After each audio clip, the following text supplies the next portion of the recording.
Hello and welcome to Enchantment of Eternity's review for the Expanse Season 4, Episode 2, Jetsam. This video is part of a series of videos where I review episodes of the Expanse, so I'll have to start off with a spoiler warning for the Expanse up to Season 4, Episode 2. If you haven't seen up to this point, you will not want to watch this video, otherwise some things will be spoiled for you. However, as I record this video, I have not seen beyond Season 4, Episode 2, so this will not feature any spoilers from episodes after Episode 2 in the 4th season, and I would ask kindly that if you make any comments in the comment section below that contain spoilers beyond Episode 2, that you use spoiler tags. So this video can be viewed by those who've only seen up to Episode 2 of Season 4. Anywho, I really enjoyed this episode. I think it's another really solid episode, and maybe some of the excitement that I was feeling over watching the first episode's worn down a little bit, and we're getting back into the gel of the season. So this season is really getting back to this feeling or the structure that I used to term like a Game of Thrones-esque or Game of Thrones type. Whereas, you know, with Game of Thrones, how they have all these different storylines, all these different characters in different parts of the world. And it seems like Season 1 and 2, especially Season 1, had that same structure. But Season 3 kind of didn't. Everything was more localized and more focused at one location, particularly the second half of Season 3, where they were all in the ring gates, and sure, we had a couple different viewpoint characters and a couple of different storylines going within that, but they're all localized at that location. Like, we didn't have any characters back on Earth or any place. Everyone was inside the ring space. And to be clear, the books, and I'm sorry, you're going to have to ding me every time I say that term, but I'm sorry, I've read them and they influence me, but I try not to talk about it. But anyway, in the books, book 3, which was the second half of Season 3, was like that, very focused entirely on the ring space. And book 4, which this season is covering, was also very focused on Illis. Like, it had several different viewpoint characters and several different storylines, but they were all taking place on Illis. Like, we didn't get anything back in the Soul System or anything like that. And so the show has obviously changed that up. And I think that was a very, very smart move. Because that was the one thing when I first read the book, I was worried about how the show would handle it, because it has a different feeling than, as particularly the show did in the first 2 seasons, where it was very, Game of Thrones-esque, where you had people over there, you had people a totally different part of the solar system, you had people over there, and they just did their own things. Kind of the game like Game of Thrones. And so I thought if the show did book 4 the way it was written, and it all took place on Illis, then it would lose that feeling. Now, I expected them to do the same thing with book 3, but they didn't. They actually followed the books and had it localized. So that's what had me thinking that perhaps they would do the same thing with book 4. But I knew from like production leaks and, not leaks and interviews and whatnot, stuff like that, that we would be getting some stuff in the Soul System. Like the people attached with the show, the authors, Ty Frank and Daniel Abraham, and like the showrunner, Noreen Shankar, they've all said in interviews that we weren't going to completely leave behind Ava Sorella and like Drummer and people back in the Soul System. So I knew that intellectually coming into the season, but it's interesting to see it play out, particularly in this episode more so than the other, because the first one was kind of like, they all kind of started in the Soul System, and they sort of then branched off in their different storylines, which, to be clear, I think is the absolute perfect way to handle it, especially since this is a new home on Amazon. They want to sort of adjust for maybe some people who haven't seen the first 3 seasons or just coming into the show fresh. So that's less confusing if they show all the characters together to see what their connection is, and then they all split up and do their own thing.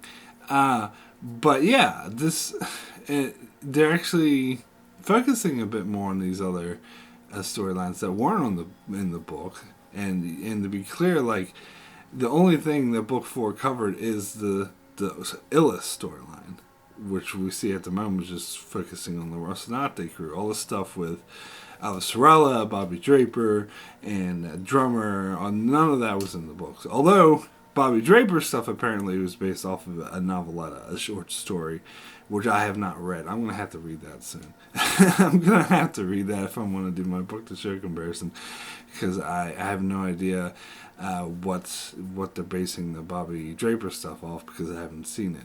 But to my knowledge, most of Elvis Sorella stuff, and particularly the Drummer and Ashford stuff, the show's creating.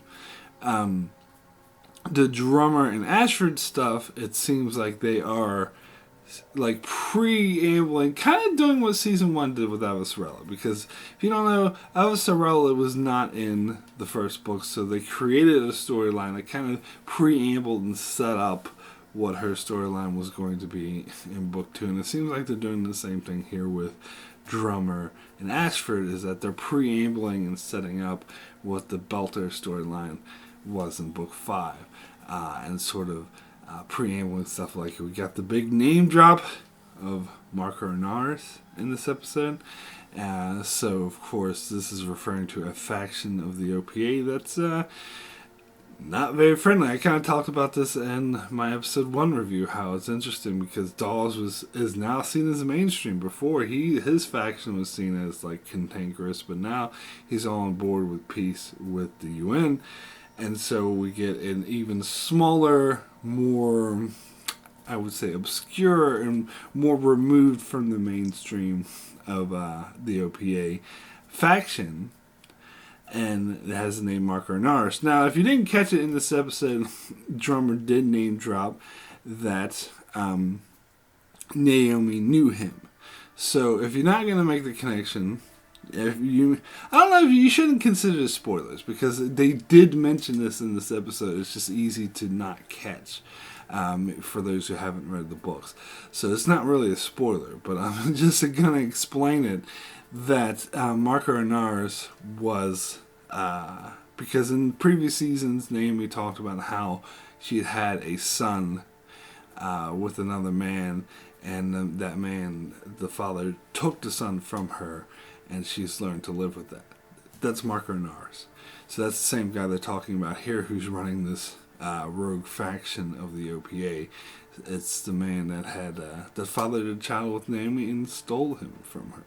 And so, and Drummer had a quick line about how if he could charm Naomi and keep her, like she said that he had her like under his control. And it's like Naomi's a very smart man, so if he's able to do that, then he's probably capable of a lot. And Ashford describes him as very charismatic, which goes along with how he's described in the book. So, very, very much looking forward to see.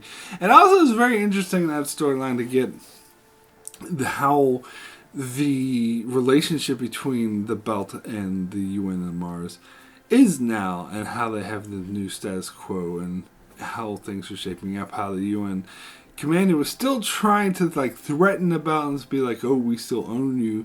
But then after he gets off the comm, like Ashford kind of points out that they're not as strong as they used to be. They don't have as much power, and they're more bluster now than they are actual power. So that's very interesting. This is something I think the books didn't explore enough, particularly at this stage in the story.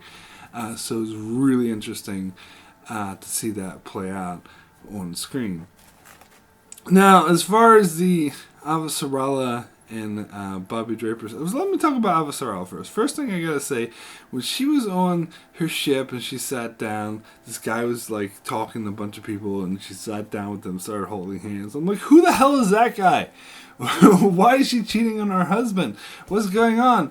But then, of course, I come to realize that is her husband. They just recast him. If you don't recall, it's been a while since you've seen the first season. I don't know if he appeared in the second season. I think it was just the first season, but they showed her husband in the first season. It was played by this actor whom I recognize He played Dr. Bashir's parents in an episode of Deep Space Nine. He appeared in a couple episodes of Seinfeld, so I recognize that actor. But he's out now, and they got another actor who's a lot more handsome, and frankly, he speaks with an American accent, whereas the original actor had more, Indian. So I don't know how I feel about that. And how and he's like a lot more suave and handsome, which I guess kind of makes sense. That probably goes more with how the books describe him. The books describe him as very intellectual, as a college professor. So this probably goes more along that vision, but I don't know. I don't like this recast. I'm sorry. Maybe I'll ease into it. Maybe I'll get used to it.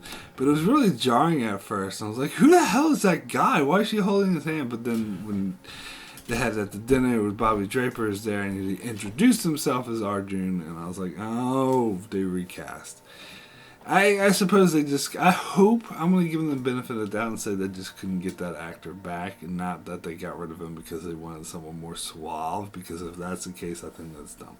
But I think the original actor is fine. But anyway, hold on. Now, he was in the season 2, that's right. Arjun was in season 2 because they had the episode Home where Eris was going to crash on Earth, and they had an awesome scene where Alva Sorella was saying goodbye to him because she refused. That was such a great scene, and that was such a good actor. I don't like the recast. I'm sorry, I don't. But anyway, the scenes with Alva Sorella and Bobby Draper were actually really interesting.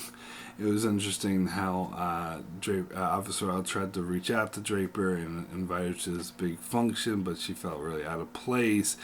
And she was saying, she was trying to show the other Martians that she still meant something, but Bobby was just pointing out that all the other Martians see is, Earth's lapdog. And this is exemplified by the earlier scene we got where she's working at the plant, and the investigators come in and treat her like shit and try to suggest that she doesn't really care about Mars. It does make you feel like really upset that this injustice been done to Draper, who's basically a war hero. As I mentioned in my last video, she basically saved all of humanity, or helped to, by helping Holden out in the ring space, and she's punished for that. And that's certainly true to real life. A lot of people do amazing things that help people, and they're treated like shit. But I don't know, that particular storyline always grates me a little bit. It's hard to watch because these people deserve recognition, and I don't know if I completely and totally buy it for this particular situation that they set up in this show, but whatever. It's interesting, and I'm willing to go with it. And it's definitely a good character story for Draper. And then, of course, we get the other stuff with her nephew, who she goes out and finds out involved in the drug trade. This seems like a kind of a typical story, but has this. I haven't read the short story this is based off, so I have no idea if this is actually based off of something or not.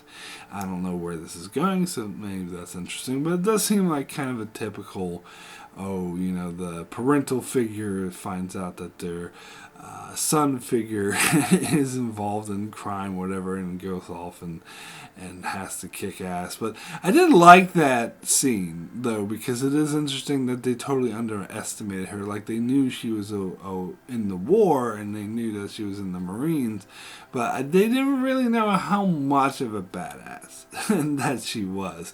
And it's kind of cliche how that girl was like, oh, you made a big mistake, you're fucked now. I mean, the villains always say that to the unstoppable hero, who clearly is not fucked now. She just kicked everyone's asses, so I mean, that seems a tad bit cliche as well, but it's interesting. I'm definitely with it. I'm actually, really interested to see where they take this. Hopefully it goes someplace interesting.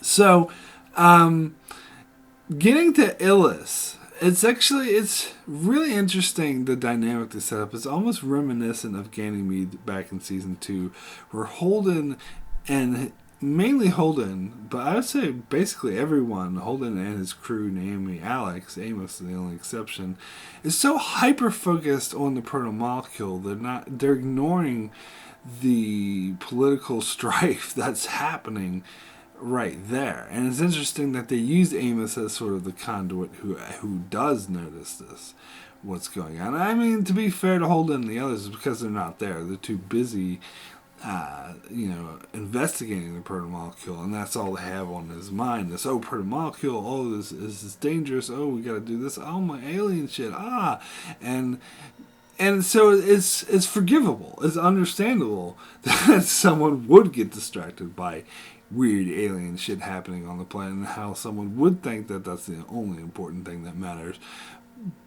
But it isn't, really, because how the social situation, how the humans there interact with each other is actually also quite important. And so that he, at this moment, as far as by the end of the episode, he's still not aware of what's going on. Now, clearly, by the next episode, he's going to be made aware that this is a fucked up situation, but I still think, and as I said, it's forgivable that they would be so hyper focused on this alien shit, but it's still, he knew, like, Amos called him and told him about the theory of sabotage, so he knew there might be some sabotage involved, and he knew that Murtry and his men knows that there might be sabotage involved, so he's not even thinking about that, and he's kind of underestimating the powder keg of a situation that they actually have going on Ellis. So, which is great, and as I said, it's kind of reminiscent of season 2, because when he went to Ganymede, he was all hyper focused on the proto-molecule and didn't really see all the other shit that was going on. So it's interesting that his character would go back to a place like that, because in season 3 he kind of moved beyond it, where he said he didn't care about the proto-molecule anymore, but then they kind of drew him back in with the whole Miller thing, using his body to investigate, and so it gives it a new dynamic. So really good stuff. Absolutely love this. And then we see Amos, of course, hooking up, which they implied that he and Wei kind of had a thing going. Wei is the girl that he hooked up with, by the way. Anyway, they implied that he and her had some thing. They had this connection going, but as far as I remember, they didn't actually straight out hook up like this. So that was pretty interesting. And this is so true to Amos too. Like, he's just sitting at a bar, like using this, which is basically sanitizer, as the nurse said, using that to buy. Using his bullets to buy, and just sitting there and drinking. I mean, it's typical Amos. I absolutely love it. And then Alex, you get the impression that Alex was hitting on Lucia. Is it Lucia or Lucy? Someone nicknamed her Lucia. I think this is Lucia. But anyway, he was hitting on her, I think. I didn't get that impression until her husband and daughter showed up, and then Alex is like, alright, I'm out of here. And I was like, oh, wait a second. Because I know he asked to go out for a drink, but I thought he was just asking for like a friendly conversation. But the fact that he refused to go to dinner with them, and the way the husband looked at Alex, I think he could tell, was like, he was just hanging with my wife, wasn't he? Which, I don't know. I guess kind of makes sense for Alex. I hope they drop this. I hope that it doesn't turn into any love triangle BS. I hope that's all there is. If it is, then I think that's fine. I think that's interesting. And then, of course, we got Murtry finally showing his true colors. I will say, and God, I'm gonna have to mention the B word, the books, but I will say I'm not a fan of how long they're taking to show that Murtry is a really bad guy, and I think the books actually does a better job. I'm sorry, you're gonna hate me for this saying that, but I have to say it. That because in the books from the very get-go, Murtry was an asshole, and he was laid down the law and set the things, and we finally get that at the end of this episode where Murtry shoots a guy in cold blood. And it says, well, now that was a threat. And again, that line made way more sense in the books. I'm not sure if people who haven't read the books, if that line actually made sense to them. It seemed to come out of nowhere. But anyway, it seemed just like a nod to the books, really. It's just like, he said that. Remember this line he said in the books? Because I don't know if it makes that much sense in the context of the show, because they didn't pre-establish. But I guess you could say just saying, "Oh, you threatened me? Are you threatening me?" And he just shoots him in the head. I guess you could play it off that way. I suppose. I still don't think it works as well, personally. But anyway, I hope they progress with Murtry and really showing his deal, because so far I'm feeling he's underdeveloped in the show, if I'm being perfectly honest. I think they need to strengthen up his character development, personally. Anyway, that's it. I'm so eager to go watch episode 3 now, so I'm going to end this now. That's all I got to say about my review of episode 2. Oh, got to give my rating for Jetsam out of 10. I'm going to give this an 8. Extremely good. I almost gave it a 7, but I love these characters. The character development is so good and interesting to watch, and this is definitely a good progression of the story. It's really setting the stage and pushing things along further, so really good stuff. Definitely enjoying the season so far. So that's it for my review of the Expanse Season 4 Episode 2. I will be back in about a week for my spoiler-free, well, up to Episode 3 review of Episode 3. So be sure to check that out. Also check out my channel. You can probably find a full-length review of Season 4 on my channel, I think next week.